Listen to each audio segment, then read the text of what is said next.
Severe avoidant attachment can interfere with emotional intimacy in a romantic relationship, but how does it show up in parenting? Avoidant parents are emotionally absent from their children. They'll go through the motions of cleaning them, bathing them, feeding them, taking them to school, making sure that the child's physical needs are met.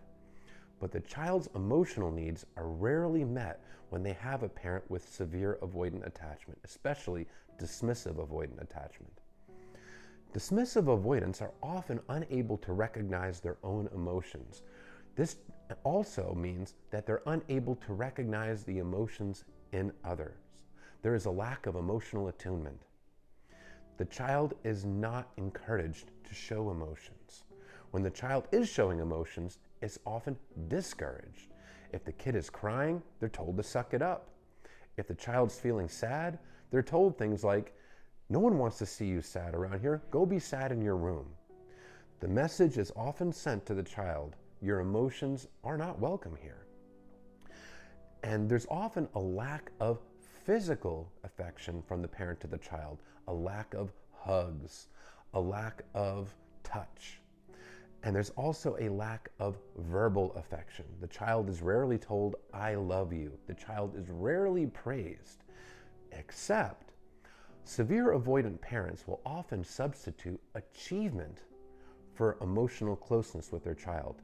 In other words, when the child gets good grades, when the child wins the big game, when the child accomplishes something, then they get conditional praise from their parents. This teaches the message to the child that love has to be earned. It's not just given for being you. Avoidant parents are essentially emotionally absent from their children, and they can often be alcoholics. Now, alcoholism is a method of avoiding. Drinking itself, the activity, is a distraction, and it numbs emotions because avoidants avoid emotion. They've learned from a young age to avoid emotion. And this is passed down to their children by the form of emotional neglect. It doesn't mean that they're physically or verbally abusive to the children, but what it does mean is that they are not emotionally present. Often, they encourage their children to be independent at an age that is far too young. They often encourage the children to be emotionally independent at an age that is far too young. There's a focus on independence, and the parents will often prioritize their own autonomy over the needs of the children. And this results in their children becoming avoidant as well due to the lack of emotional nurturing.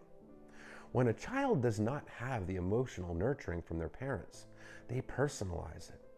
They feel like it must be something wrong with them, that they must be unlovable.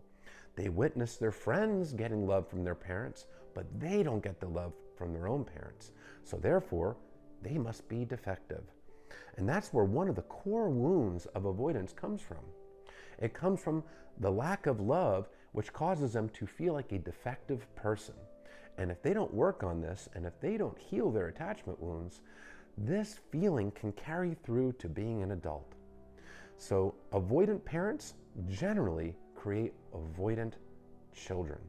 It doesn't mean that the avoidant parent doesn't love their child or doesn't care about them, but what it does mean is that they are not emotionally supporting the child in the way that the child needs, because the parent can't even emotionally support themselves in a healthy way. They suppress emotions, they run from emotions, and they teach this to their children.